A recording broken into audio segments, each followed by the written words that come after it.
എന്തുകൊണ്ടാണ് ഇന്ത്യയിൽ ഇടതുവശം ചേർന്ന് വാഹനം ഓടിക്കുന്നത്, എന്നാൽ ബാക്കി ലോകം മുഴുവനും വലതുവശത്തും?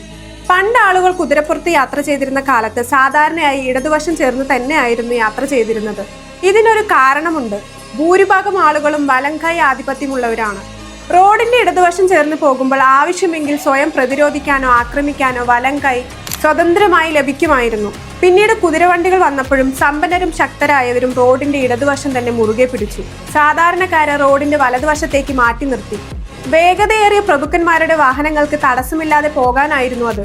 തുടർന്ന് 1789 നടന്ന ഫ്രഞ്ച് വിപ്ലവം സാമൂഹിക ക്രമത്തെ പൂർണ്ണമായി മാറ്റിമറിച്ചു. വലതുവശത്തു കൂടിയുള്ള യാത്ര സമത്വത്തിന്റെ പ്രതീകമായി മാറി.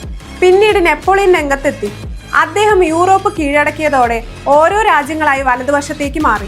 എന്നാൽ നെപ്പോളിയന് ബ്രിട്ടനെ കീഴടക്കാൻ കഴിഞ്ഞില്ല. വിജയികളായ ബ്രിട്ടീഷുകാർ ഒരിക്കലും നെപ്പോളിയന്റെ നിയമങ്ങൾ സ്വീകരിച്ചതുമില്ല.